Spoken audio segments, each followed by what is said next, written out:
안녕하세요. 시부모님과 남편을 쫓아낸 30대 여성입니다. 남편과 만나게 된 건 제가 학원 생활을 한 지 10년 차가 되었을 때였어요. 저는 당시 지방 소도시에 위치한 입시학원에서 근무하고 있었는데 저를 좋게 본 학부형 중 한 분이 남편과의 소개팅 자리를 주선해 주셨지요. 솔직히 내키지는 않았지만 워낙 지역이 작다 보니 거절을 했다간 괜히 안 좋은 소리가 나오진 않을지 학원 수업에 영향이 있진 않을지 걱정이 되더라고요. 그래서 하는 수 없이 나간 자리였네요. 그렇게 만나게 된 남편은 직원 4명을 두고 작은 사업체를 운영하는 사람이었습니다. 무슨 사업이냐고 하니까 외국으로부터 기발한 아이디어 상품을 수입해서 온라인으로 판매하는 일이라고 하더라고요. 제가 잘 아는 분야가 아니라서 그런가 보다 하고만 있었습니다. 하지만 뜨뜻미지근했던 제 마음과는 달리 남편은 제가 마음에 들었는지 이것저것 질문 공세를 퍼붓더니 뒤이어 자기 매력이라도 어필하려는 듯 별 시덥지 않은 농담도 하고 제 말 한마디에 과하다 싶을 정도로 호응도 하고 한마디로 애를 쓰더라고요. 그래서 이후로도 몇 번의 만남을 더 갖게 되었고 자연스레 연인 사이로까지 발전한 거예요. 그리고 제가 남편과 연애를 시작했다고 하자 누구보다 기뻐한 건 다름 아닌 저희 친정부모님이셨습니다. 저희 친정부모님은 당시 친정오빠와 함께 미국에 살고 계셨는데 한국에서 혼자 지내던 저를 무척 애틋해 하셨거든요. 대기업을 다니시던 친정아버지와 전업주부이시던 어머니가 미국에 가게 된 건 순전히 친정오빠 때문이었습니다. 친정오빠는 저보다 3살이 많은데 고등학교를 마치고 바로 군대에 가더니 전역하자마자 미국에 있는 대학으로 진학을 하더라고요. 그리고 그때만 하더라도 어린 나이에 자기가 세워놓은 계획대로 차근차근 밟아나가는 오빠를 저희 친정부모님도 저도 무척 자랑스러워했어요. 그런데 저희 가족 모두 오빠가 대학교를 졸업하면 한국으로 돌아올 줄 알았는데 난데없이 대학원도 미국에서 가겠다고 하대요. 다행히 경제적으로 그런 오빠의 뜻을 지원해줄 상황이 되었기에 친정부모님도 그런 오빠를 말리시진 않았어요. 하지만 대학원까지 마치고 나니 또다시 한다는 소리가 아예 취직도 미국에서 하고 싶다는 거예요. 그리고 이때는 솔직히 친정부모님이 반대를 하셨습니다. 아무리 그래도 내 나라 내 땅이 최고지. 남의 나라에 언제까지 있으려고 그러냐고요. 하지만 그런 친정부모님의 반대에도 불구하고 오빠는 미국인인 지금의 언니와 연애까지 시작했습니다. 얼마 지나지 않아 결혼 이야기까지 꺼내왔고요. 그쯤 되니까 자식이기는 부모 없다고 친정부모님도 더는 오빠한테 뭐라고 말을 못하시는 눈치였어요. 그리고 그해 겨울 오빠가 결국 결혼을 했고 미국에 자리를 잡게 되었습니다. 오빠 성격이 미주알고주알 소식을 전해오는 편은 아니었지만 이따금씩 보내주는 사진을 보면 누가 봐도 둘이 사이가 좋은 게 보이더라고요. 그래서 친정부모님도 저도 오빠가 잘 지내고 있는 것 같아서 안심을 했지요. 그런데 저희의 그런 생각과는 달리 오빠는 또 무슨 바람이 불어서는 미국에서 사업을 하겠다며 친정부모님께 자금 좀 대달라고 조르더라니까요. 친정오빠가 저한테 도와달라고 한 건 아니었지만 그래도 너무 뻔뻔해 보였어요. 그리고 그 무렵엔 친정아버지도 회사를 나오신 상황이었기 때문에 처음 오빠가 유학 갈 때하고는 상황이 많이 달라져 있기도 했거든요. 그래서 친정부모님이 그럴 만한 능력이 안 된다고 포기하라 하셨답니다. 하지만 얼마 안 가 다시 한번 오빠가 임신한 언니를 앞에 내세우고는 몇 달만 있으면 이제 자기도 한 집안의 가장이라면서 제발 이번 한 번만 더 믿고 도와달라고 친정부모님께 매달리더래요. 그리고 아들이 그렇게까지 나오니 친정부모님 입장에서도 모른 척 하시기가 어려우셨을 거예요.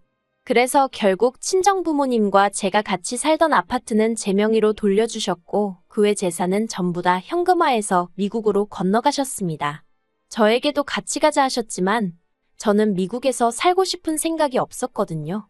아무튼 이후로 다행히 친정부모님의 자본 덕분에 오빠는 어려움 없이 사업을 시작할 수 있었고 지금까지 안정적으로 사업을 이어오고 있어요. 하지만 부모님 입장에선 저 혼자만 한국에 두고 온 게 오랫동안 마음에 걸렸던 모양입니다. 게다가 제 성격이 원래도 친구들을 만나서 노는 걸 좋아하는 편이 아니거든요. 그렇다 보니 자연스레 직장과 집만 오가는 생활을 하고 있었지요. 그래서인지 친정부모님은 이따금 통화라도 할 때면 제발 누구라도 만나라고 취미생활도 좀 하고 그렇게 살라며 잔소리를 많이 하셨어요. 저는 들은 척만 하기가 일쑤였고요. 그런데 그런 와중에 제가 연애를 시작했으니 친정부모님이 좋아하시는 건 어찌 보면 당연한 일이었네요. 아무튼 그렇게 교제를 시작한 이후로 남편과는 결혼 전까지 1년을 만났고 꽃이 만발하던 봄날 양가 부모님과 지인들 그리고 친구들의 축복 속에서 부부의 연을 맺었습니다. 친정 부모님이 이제야 마음을 좀 놓을 수 있겠다며 안도의 한숨을 내쉬셨고 어머님은 그런 저희 친정 부모님의 손을 꼭 붙들며 제가 며느리가 아니라 당신 딸이다 생각하고 저를 돌보고 살피겠다 말씀하셨어요. 그리고 솔직히 그때 저는 어머님의 그런 모습을 보고 제가 시부모 복이 있는가 보다고 생각했네요. 그래서 그때만 하더라도 지금과 같은 결과는 생각지도 못했는데 정말이지 사람 일이라는 건 한치 앞을 알 수가 없다더니 그 말이 맞더라고요. 신혼살림은 제가 원래 혼자 살던 아파트에서 시작하게 되었습니다. 원래는 제 아파트는 세를 주고 남편이 가지고 있다는 2억과 제가 모아둔 돈을 합쳐서 시내에 있는 신축 아파트를 사려고 했었거든요. 그런데 남편이 자기가 알아보니까 사업 때문에 아파트를 세금이 어쩌고 하대요. 그리고는 며칠 지나지 않아서 사업에 갑자기 일이 생겼다면서 급하게 그 모아뒀던 2억을 일단 썼다고 그러는데 제가 사업 쪽은 영 아는 바가 없어서 그냥 그런가 보다 했어요. 솔직히 그때 한참 애들 시험 기간이기도 했고 저는 저대로 친정부모님이 안 계신 상태에서 혼자 결혼 준비를 하다 보니 정신이 하나도 없었거든요. 그래서 남편이 하는 말을 고지곳대로 믿은 게 제 잘못이라면 잘못이겠네요. 아무튼 그때는 남편이 하는 말들에 특별히 의심을 한다던가 안 좋은 쪽으로는 아예 생각조차 못했습니다. 어차피 제가 사는 아파트가 있으니 집 문제 자체에 있어서 크게 스트레스를 받는 상황도 아니었고요. 그래서 유야무야 신혼살림을 제 아파트에서 시작하게 된 거예요. 하지만 결혼 생활을 시작한 지 1년여 만에 생각지도 못한 상황을 맞닥뜨렸습니다. 신혼을 즐길 틈도 없이 저는 아이를 가졌고 그렇게 학원을 관뒀거든요. 처음부터 애를 갖게 되면 애가 자기 의사표현을 할 때까지는 제가 직접 키울 생각이었기 때문에 학원을 관두는 데 있어서 아쉬운 건 없었지요. 굳이 따지자면 돈이 조금 아쉽긴 했지만 그동안 벌어놓은 돈이 있었으니 큰 문제는 아니었습니다. 남편도 한 달에 400 정도, 저보다는 적은 월급이었지만 두 사람 생활하는데 부족하진 않을 만큼 벌어오고 있었으니까요. 아무튼 이후로 건강한 딸아이를 출산했어요. 그리고 그때만 하더라도 앞으로 남편과 함께 아이를 키우며 오손도손 즐겁게 지낼 줄로만 알았지. 드라마에나 나올 법한 상황에 제가 처할 줄은 상상도 못했네요. 출산 후 제가 산후조리원에 바로 들어가기도 했고 그래서 친정부모님께는 애가 100일 정도나 되면 한번 나오시라고 했어요. 특히나 친정아버지가 하루빨리 손녀를 안아보고 싶다며 아쉬워하셨지만 어쨌든 혹시 모를 상황에 대비한 딸아이의 건강이 우선이었으니 이해하신다 하셨고요. 그런데 산후조리원에서 나와 남편과 함께 집에 도착하던 날 남편이 현관 앞에 도착했어야 하는 말이 지금 집에 어머님 아버님이 와 계시다는 거예요. 현관문을 여니 눈앞에 펼쳐진 건 정말 가관도 아닌 집안 꼬라지였습니다. 일단 저와 남편이 쓰던 안방은 어느새 어머님 아버님 차지가 되어 있었고 그런 와중에 어머님은 민망한 기색도 없이 자랐다며 저를 반기시는데 한마디로 여기가 내 집이 맞나 싶더라고요. 까놓고 말해서 제가 산후조리원에 입원해 있던 동안 어머님 아버님 두 분 다 두세 번 얼굴을 비추셨는데 그때마다 한 번도 합가의 히읗차도 꺼내신 적이 없었기에 눈앞에 펼쳐진 상황이 더 믿기지가 않았던 것 같아요. 한마디로 어머님 아버님과 남편한테 뒤통수를 세게 맞은 기분이었습니다. 남편에게 도대체 이게 지금 무슨 상황이냐고 따졌더니 남편은 저더러 정말 복도 많다면서 하는 말이 장모님도 안 오시는데 시어머니가 애를 봐준다고 오신 거라며 오히려 몇 번이고 생색을 내더라고요. 막말로 누가 고마워하는 것도 아닌데 혼자서 난리였지요. 제가 어떻게 나랑 상의 한마디 없이 그런 일을 결정할 수 있냐고 물었더니 전부 다 저를 생각해서 그런 건데 뭘 상의를 하렵니다. 어처구니가 없어서 그래서 나를 생각해서 내가 쓰던 안방도 내드렸냐 따졌어요. 그랬더니 오히려 남편이 제가 이해가 안 된다는 표정을 짓고는 시부모님이 제일 어른이시니 당연히 방도 제일 큰 방에서 지내시게 하는 게 맞는 거 아니냐대요. 막말로 이 인간이 무슨 효자병이라도 걸렸나 싶어서 어이가 없더라고요. 어쨌든 짐은 이미 다 들어왔지. 애를 챙겨야 되는데 몸은 힘들어 죽겠지. 제가 뭔가 이성적으로 할 수 있는 상황이 아니었어요. 그리고 동시에 가구며 짐이며 다 들여놓은 어머님 아버님을 당장에라도 내쫓을 수도 없는 노릇이었기에 일단 당분간은 남편 말대로 어머님께 딸애를 부탁드리고 저는 몸을 회복하는 데 신경을 쓰기로 마음을 비웠지요. 하지만 한 달이 뭐예요. 보름도 되지 않았을 무렵부터 어머님과 아버님은 저와 딸애만 남겨놓고 외출을 시작하셨습니다. 친구들하고 약속이 있네. 어디 가기로 했네 별의별 핑계를 대시면서 말이에요. 그뿐만이 아니라 말로는 며느리인 저와 손녀인 저희 딸을 챙겨주러 오셨다면서 정작 제가 도움이 필요한 집안일이라던가 그런 쪽에 있어서는 아주 모른 척 하시대요. 그러면서도 당신들 빨래며 설거지는 끊임없이 내놓으셨고요.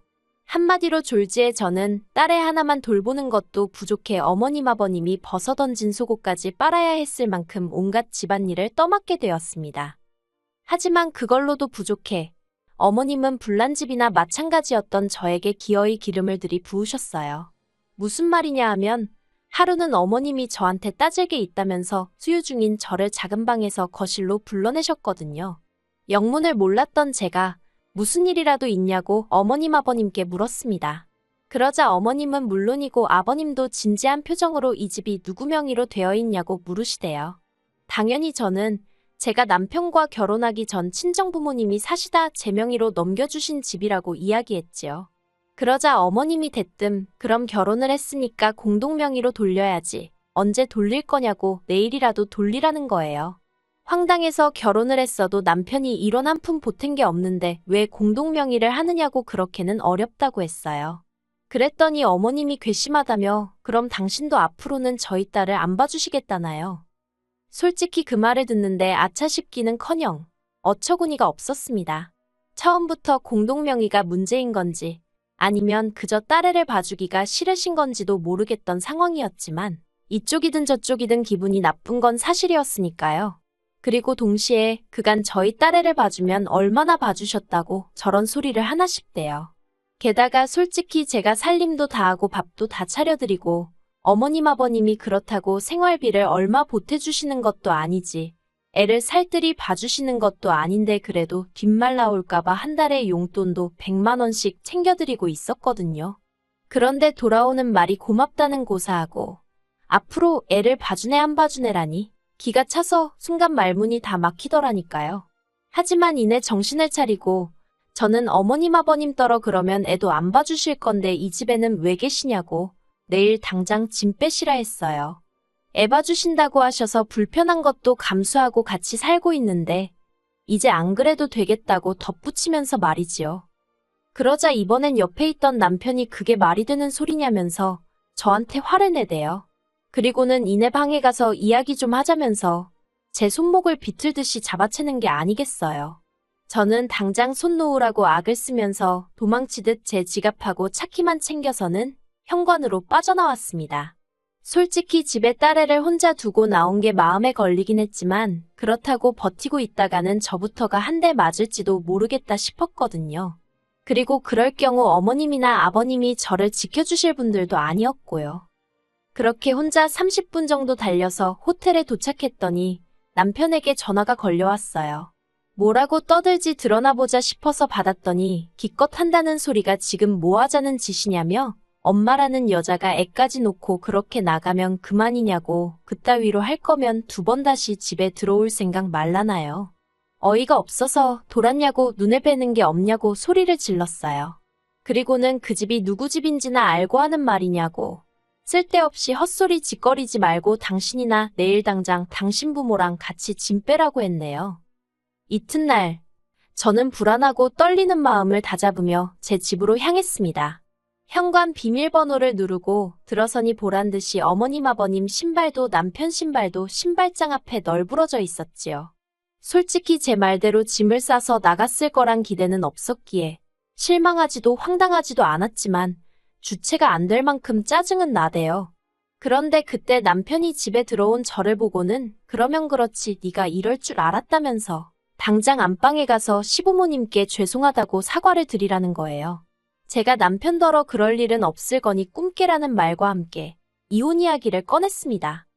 남편은 제 이혼 소리에 꽤나 충격을 받은 눈치였습니다. 그리고는 기껏 한다는 소리가 이혼하면 딸애를 안 보여줄 거라나요. 그러면서 엄마가 돼서는 딸을 안 보고 살 수 있겠냐고 빈정거리대요. 그리고 또 한다는 소리가 제가 먼저 이혼 얘기를 꺼냈으니까 양육권과 친권은 다 자기 거라고요. 하지만 저는 허심탄회하게 이야기해보겠습니다. 필요하다면 딸애도 남편에게 주고 이혼을 할 생각이었어요. 요즘이 옛날처럼 쉽게 연락이 끊어지는 사회도 아니고 솔직히 마음만 먹으면 20년이고 30년이고 안 보고 살던 사람들도 며칠 만에 찾아내는 세상이잖아요.